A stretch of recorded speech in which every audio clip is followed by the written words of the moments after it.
ಏನಪ್ಪ ಅಂದರೆ ಮುಲ್ಲಂಗಿ ರಾಯ್ತ ಹೇಗೆ ಮಾಡೋದು ಅಂತ ನೋಡ್ಕೊಂಬರೋಣ ಬನ್ನಿ.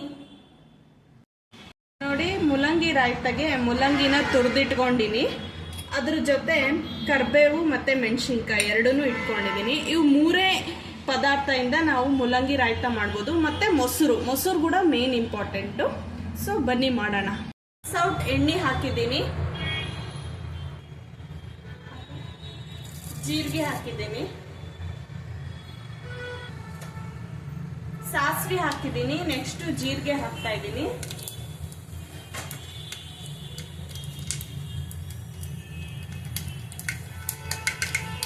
ಹಾಕ್ತಾ ಇದ್ದೀನಿ ಮೆಣಸಿನ್ಕಾಯಿ, ಕರಿಬೇವು.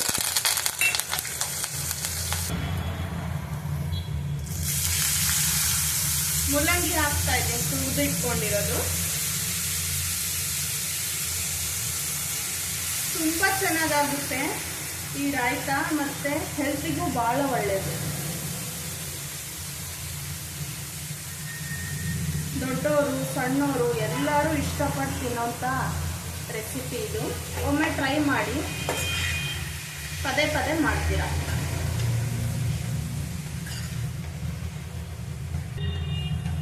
ಹೈ ಫ್ಲೇಮ್ ಇಟ್ಕೊಂಡು ಕೈ ಆಡಿಸ್ತಾನೆ ಇರಬೇಕು. ಒಂದು 5 ಮಿನಿಟ್ಸು ಅದು ಎಣ್ಣೆಯಲ್ಲೇ ಬೇಯುತ್ತೆ, ನೀರು ಹೊಡ್ಕೊಳುತ್ತೆ. ಅರ್ಶಿನ ಹಾಕ್ಕೊಬೋದು, ಬಟ್ ನಾನು ಹಾಕ್ಕೊಳಲ್ಲ. ನನಗೆ ಮುಲ್ಲಂಗಿ ಅರ್ಶಿನ ಹಾಕ್ಕೊಂಡವರು ಹಾಕ್ಕೊಳ್ಬೋದು, ನಾನು ಹಾಕ್ಕೊಳಲ್ಲ. ಬಿಕಾಸ್ ನನಗೆ ಇದು ನ್ಯಾಚುರಲ್ ಕಲರ್ ಆಗಿರೋದಕ್ಕೆ ಇಷ್ಟ ಆಗುತ್ತೆ. ಸೊ ನೋಡಿ, ತುಂಬ ಚೆನ್ನಾಗಾಗುತ್ತೆ. ಕ್ವಿಕ್ಕಾಗೂ ಮಾಡ್ಕೊಳ್ಬೋದು.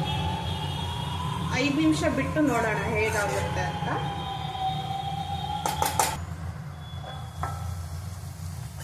ನೋಡಿ ಎಷ್ಟು ಚೆನ್ನಾಗಿ ಬೆಂದಿದೆ. ಈ ಥರ ಬೇಯಬೇಕು. ಇವಾಗ ಉಪ್ಪು ಹಾಕಬೇಕು. ನಾವು ಸ್ಟಾರ್ಟಿಂಗ್ಗೆ ಉಪ್ಪು ಹಾಕ್ಬಿಟ್ರೆ ಭಾಳ ನೀರು ಹೊಡೆದ್ಬಿಡುತ್ತೆ. ಸೊ ನೋಡಿ, ಇದಕ್ಕೆ ನಾವು ಮೊಸರು ಹಾಕೋ ಪದಾರ್ಥಕ್ಕೆ ಭಾಳ ಉಪ್ಪು ಹಾಕಬಾರ್ದು. ಸೊ ಸ್ವಲ್ಪ ಹಾಕ್ತೀವಿ. ನೋಡಿ, ಕಂಪ್ಲೀಟಾಗಿ ಆಗಿದೆ. ಇದು ಒಂದು 10 ನಿಮಿಷ ಆರಕ್ಕೆ ಬಿಟ್ಟು ಆಮೇಲೆ ಮೊಸರು ಹಾಕ್ಕೊಂಡು ಸರ್ವ್ ಮಾಡಿದರೆ ಆಯ್ತು. ನೀವು ಚಪಾತಿಗೆ, ರೊಟ್ಟಿಗೆ ಎಲ್ಲದಕ್ಕೂ ಚೆನ್ನಾಗಿರುತ್ತೆ. ಕಂಪ್ಲೀಟಾಗಿ ಆರಿದೆ. ಸೊ ನಾನು ಮೊಸರು ಹಾಕ್ತಾ ಇದ್ದೀನಿ. ನಿಮಗೆ ಎಷ್ಟು ಬೇಕು ಅನ್ಸುತ್ತೋ ಅಷ್ಟು ನೀವು ಮೊಸರು ಹಾಕ್ಕೊಬೋದು.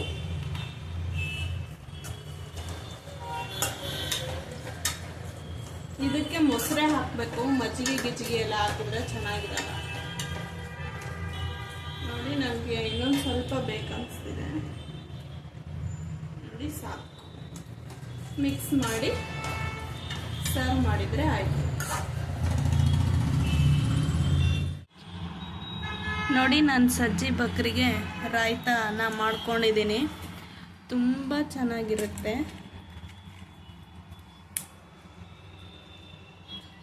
ತುಂಬ ಚೆನ್ನಾಗಿರುತ್ತೆ.